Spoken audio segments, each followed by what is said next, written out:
Joining us. If you want to kick us off with a quick opening statement, we'll get into questions.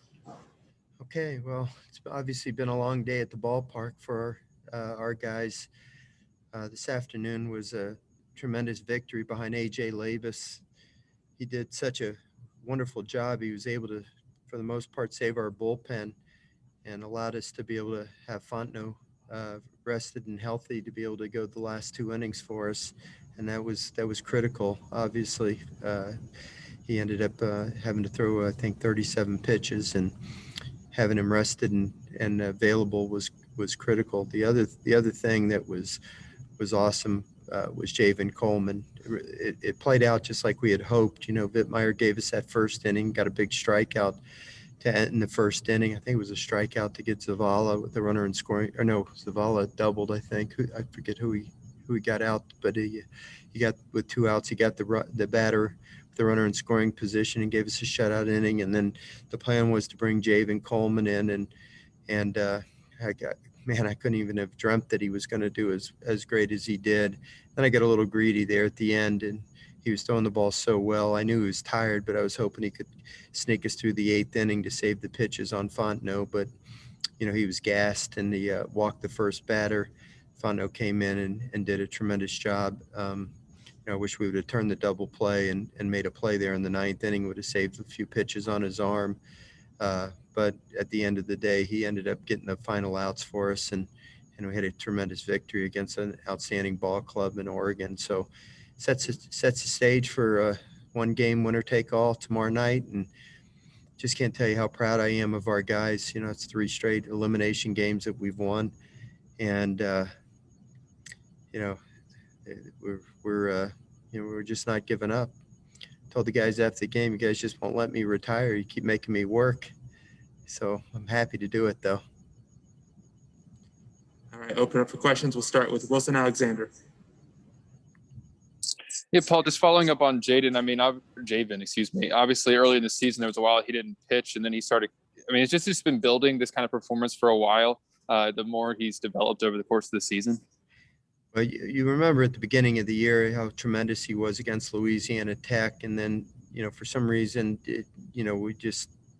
he had a couple midweek starts. It didn't go well, and then he just kind of fell out of the plans there for a while. And then he threw so well in a midweek game, and I told him when he threw so well in that midweek game that we were getting ready to go to Ole Miss. And I told him, I said, I'm just so happy the way you threw and so proud of you, and you just got to go out there and let it rip like you did. And I know you're going to help us this weekend. And then he pitched tremendous for us in that Sunday game against Ole Miss. And ever since then, he's just been a guy that we can really count on. He's showing great poise out there. He's done a phenomenal job for us. And tonight was the best. I mean, he was just amazing out there against a very good hitting team, and looked like a seasoned veteran. He's not a freshman anymore, that's for sure. Glenn West. Yeah. Hey, Paul. I mean, it seems like every postseason you guys have a little bit of magic just come out of nowhere. And I think, there's no better example of that than Gavin Dugas getting a kind of, triple and then able to extend it into an inside the park home run. I mean, just how big of a tone setter was that for you guys tonight to really kind of just, I guess, create some separation and feel good about yourselves the rest of the game? Well, I was just so happy for Gavin tonight. He played so tremendously at Texas A&M that last weekend of the regular season, even after the collision he had with the sore ribs. I mean, his body was so banged up at A&M, and he just courageously kept playing through it and kept doing outstanding. And then the Tuesday against Georgia, he wasn't feeling great, and he just kind of got into a little bit of a rut and wasn't swinging as well as he was capable of. And then we didn't play for a long time, and his first couple of games out here, he really wasn't swinging the bat great. And then tonight, even his first at bat, he didn't swing the bat well. He fouled off a fastball and a good hitter's count, and then took a couple called strikes, and he just wasn't himself, and then finally he just kind of got it going, and I think he just got a little upset with himself and started to swing the bat aggressively, and and you see what he's capable of doing when he gets locked in, and he's up there with his confidence and letting it rip. I mean, he was the difference. I mean, he hit the inside the park home run, but before that, he hit that long home run that gave us the lead, and that really loosened up our team. Obviously, the inside the park home run was huge, but then he smoked a double down the left field corner. Unfortunately, we weren't able to finish the rally off. But yeah, we knew. I didn't feel like we had a chance to win this tournament unless Gavin Dugas showed up and did what he's capable of doing. And tonight, again, we wouldn't have won without what he did. He and Coleman were the heroes tonight, without a doubt. Zach Nunez. First off, did Gavin see the stop sign rounding third, or did he just blow by it and said, "I'm going"? I don't think there was a stop sign. I think Nolan sent him, if I'm not mistaken. We got a chuckle out of it in the dugout because I think Nolan was a tad indecisive, but I think he was sending him, and then maybe at the last second thought better of it. But I think Gavin was already past him when he threw up the stop sign. So, Gavin was trucking, and, we put the pressure on their player, and the player threw the ball a little bit high at home plate. And I don't know if Gavin's ever hit an inside the park home run before or not, but he was motoring. He's got good wheels, and he was smelling that home run, and he got it for us. James Crepia. Not too many teams have kept their big three, not just in check, but really befuddled. Well, you have Javen, Zavala, and Matthews from Coleman go 1 for 8 with 5 strikeouts, and they go 1 for 11 on the night with 6. Yeah. The sequence in the third inning with the infield in at a 1-1 game to get Zavala, and then in the 6th to get Zavala on he's the Pac-12 Player of the Year, and you got him striking out on a ball in the dirt in the opposing batter's box, and to go from 3-0 on Matthews to a pop out on a full count. Take me through those two sequences of just what it meant for you young pitcher to be able to pull that off against, like I say, these are the best hitters in the league. Yeah, I know. I've watched them. They're scary. And this young kid for us has just been growing up, with each passing outing. And, I preach to him all the time, not just him, but all of our pitchers, that the great ones have that innate ability to raise their game to a different level at a critical time in the game. And those were obviously the most critical times in the game right there, those situations you just described. And, is it poor clutch hitting, or is it just great clutch pitching? And that's always this, the $1 million question at the end of the day. But, from my vantage point, it was just great pitches that he made. Maybe from somebody else's on the other side, they just didn't come through in the clutch, from a hitting standpoint. But I just think Javen made some really great pitches there, and when we needed him the most. And, tonight was our night, and those were the critical moments of the ball game for us on defense, and when we were able to get their best hitters out in critical situations. Wilson Alexander. Paul, looking ahead to tomorrow, because of the performances of AJ and Javen, does it seem like y'all have a good bit of your bullpen left? Just what do y'all have left out there? How do you feel about, I guess, what's available tomorrow? Yeah, we've got guys available, so we're going to have to figure out how we're going to piece it together, and somebody's going to have to step up and be the hero for us tomorrow night if we're going to have a chance to win. I haven't really thought much about it yet, to be honest with you, Wilson. I'm going to have to probably sleep on this one and figure out what we're going to do, but it's going to have to be some mixing and matching and piece it together. We're pretty, because of the outstanding starting pitching performances that we've had, though it's allowed us, and Javen doing such a great job tonight, it's saved us. We're not on fumes in our bullpen. We've got some guys available. So I think we have a chance to go out there and pitch competitively tomorrow night. And, if we can, be competitive on offense as well. I don't know who Oregon will throw, but, I think it's got the makings of a great ball game for tomorrow night. Definitely must see TV. Ryan Holland. Coach, what do you say to your closer in the ninth with the crowd rocking and no one warming up in the bullpen? Well, I just went out there and told him how much I believed in him and that I knew he had it in him to do it. And I just wanted to give him a chance to catch his breath.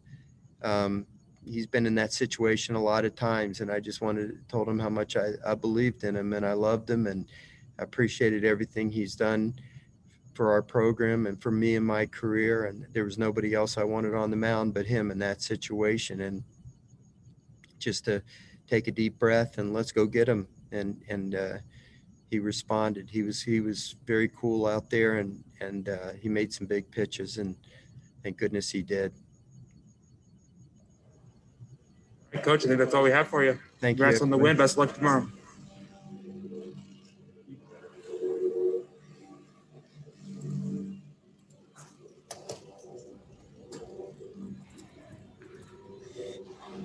All right, next will be left-handed pitcher Javen Coleman. Javen, thanks for taking the time. Congrats on the win. We'll open it up for questions. Start with Glenn West.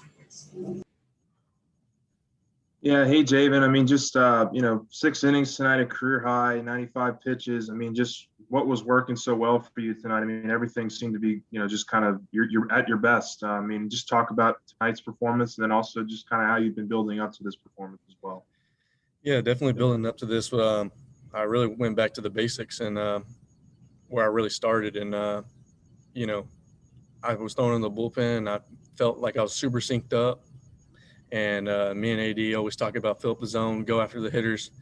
And when I do that, it's usually lights out. And, fortunately, I got out of some innings, and the offense came in clutch. Like Gavin Dugas came in, 2 home runs, really clutch. But yeah, all around great team effort. Wilson Alexander. Javen, back against Louisiana Tech, it seemed like you knew that you had this kind of performance in you. And then for a while, you weren't really in the equation. What has the season been like for you not pitching for a while and then really becoming such a crucial kind of guy down the stretch and leading up to tonight? Yeah, like I said, the La Tech, I felt like I was synced up. And, I feel like my midweek starts and some of those other closing appearances, I wasn't staying within myself and doing what I usually do. And I went back to my basics and really talked with AD about just do your thing, fill up the zone, and just let it rip. And, that's just been a very crucial role in my season so far. James Crepia. You had their big 3 hitters off balance all night. Take me through the sequences in the 3rd and 6th, where in the 3rd, infield in after they tie it, you get Zavala there in a huge spot. And then in the 6th, to get Zavala striking out in the opposing batter's box and turn around from 3-0 against Matthews to a 3-2 pop-up. Take me through those 2 sequences because they were obviously enormous. Yeah, no, like I said, just filling up the zone. That's just been my biggest thing. Like I think you said in the 6th when I was 3-0, I was like, man, I can't let this guy get on. Just go right after him, let him hit it. If he hits it, he hits it, But yeah, honestly, I don't know what he was thinking when he swung. I was like, oof, kind of got away from me, but I'll take the strikeout. Glenn West. Yeah, hey Javen. I mean, Garrett yesterday, you today. I mean, 2 freshmen that have come in, very clutch for you for this team over the last 2 days. I mean, just what kind of performances can those kind of have for you guys as young players? Building confidence and showing that you can do this on the biggest stage moving forward. Yeah, really big learning experience coming to a level like this and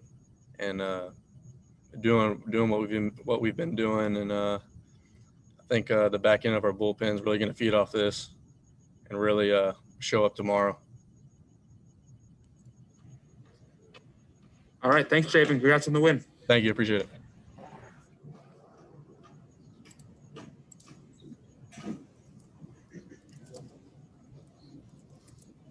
All right, we will wrap up with Gavin Dugas. Gavin, thanks for taking the time. Congrats on the win. We will start with Ron Higgins.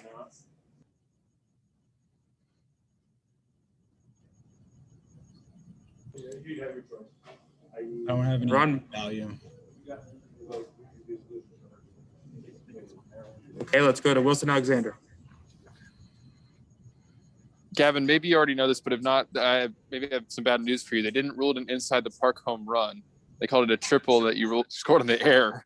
But take us through that play? I mean, did you see Nolan waving you and then try to maybe stop you? And was your momentum just going too much? Could you just take us through that entire play from your perspective?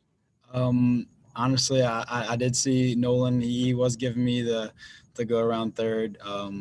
At the very, very last second when I was touching third base, he kind of gave me the stop sign. But at that point, it was all go from there. There was no stopping for sure. But yeah, it was a lot of things happening at one time, and Nolan had a lot of moving parts on his body at that point. But the last thing I saw before I touched third base was Nolan's arm waving me around. So.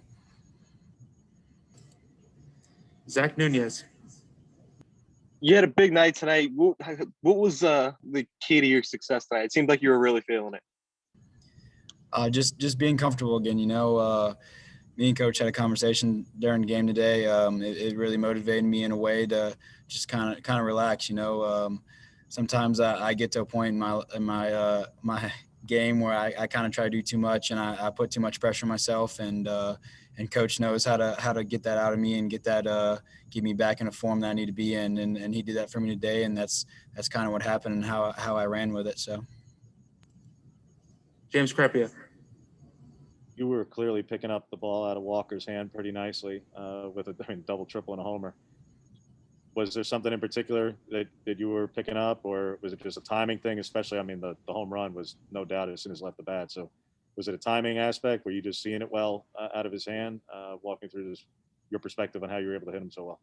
To be honest, I was just hitting, just trying to play the game of baseball and just trying to get a fastball I can hit. And I was able to put a couple of good swings on some balls, and it just kind of went from there. Jacques Doucette. Hey, Gavin, a long time ago when you were playing Gonzaga earlier today, the first inning of the game there, you guys loaded up the bases, nobody out. It could have really imploded on you guys and the season could have been over. Just can you talk about how AJ fought through that and how you guys, just fought through that, those early struggles? To be honest, hats off to AJ for how he handled himself and how he threw that game. It was amazing to see, amazing to play defense behind. He threw a hell of a game, and he really did. He put his head down and he started shoving, and that's what he's been doing all year. He's maybe had a couple of bad starts here and there. But at the end of the day, he's capable of doing that every time, and it was awesome to see that. And I believe in AJ Labus every day of the week. And but yeah, no. Since we've been here, we've been in a lot of tough situations so far, and pretty much our whole season's kind of been like that. And our team, it doesn't seem to show that they're nervous in these types of situations. They seem to embrace it, and it's pretty awesome to see. And hopefully we can come out tomorrow and continue to play like that. Glenn West. Yeah. Hey, Gavin, I know you've been through your fair share of, postseason battles, and you've probably watched them growing up at LSU. I mean, it just seems like there's always, every postseason, a magical play or something that happens with this program in the postseason. I mean, just did that feel like one of those kind of tide turning plays there when you rounded third place and went home? And just, I guess, talk about the confidence that it gave you guys and the momentum it gave you guys in the dugout after that run. Possibly, maybe so. Honestly, I think our pitching staff has been the highlight of the weekend. These guys have come in, they've done a great job of holding these teams to what they've done, and they've been throwing a lot of strikes and just giving us opportunity to stay in games. And I attribute everything to the pitching staff at the moment. We as hitters have been doing a good job of kind of competing at the plate, but our pitching staff has been lights out, and it's awesome to see. Let's go to Jeff with Odyssey Sports. Oh, hold on. Can you hear me? Okay. So after the first Gonzaga matchup, there was some lineup shuffles. Dylan got moved back up to lead off, and it just seemed like having him at the top of the order just sparked everything in terms, especially early in the game. Can you talk about the impact of having him out there? And just, I think he's batting like 700 since they moved him to the top. How has that kind of impacted the offense as a whole? Obviously you want to get your guys as many at bats as you can. Dylan's a great player. So I know putting him in that leadoff spot gets him the opportunity to hit more than most. And that's pretty awesome for us, because he's seeing some sort of something, and it's not a baseball right now. It's something pretty big. But yeah, no, Dylan's a great player, a great human being. It's awesome to play next to him. He's a game changer. He's one of those guys that you come to the field every day and you're just amazed by what he does every day. So it's a humble thing to be able to play with him every day, and I appreciate him as a teammate. He's awesome. Wilson Alexander. I don't think we've actually asked you about Javen Coleman. Obviously, y'all don't win that game without him tonight. What has it been like watching him kind of develop over the last half of the season and turn into someone who can go and do what he did tonight? I love that guy. He's become a horse, and it's just awesome to see. Just like all the freshmen we have on this team that have stepped up and just taken big roles in this team, and just brought us to where we are today. To be honest, and Javen's one of those guys that we've kind of put our hands on his back, and he's kind of just ran with us. I couldn't be more thankful for Javen. He's been a bulldog for us, and it's just awesome to see. Like I said. One more for you, Gavin. Let's go to Brian Holland. Hey, Gavin, you were here with Devin in 2019. Obviously, a crazy, gutsy performance against Florida State that fell short, amazingly. What did it mean to you to kind of see him out there and be able to close one out like he did tonight, and where he's come since then? To be honest, while I was in the outfield, I kind of had a thought about that. I was in the dugout at the time whenever Devin was doing his thing against Florida State, and it was pretty awesome to see that today, because I know Devin wanted to get another opportunity in regional play, because he's done so well in the past, and I know he just wanted to kind of finish off what he started. So it was pretty cool, definitely. All right, thanks, Gavin. Best of luck tomorrow. Thanks, guys. God bless.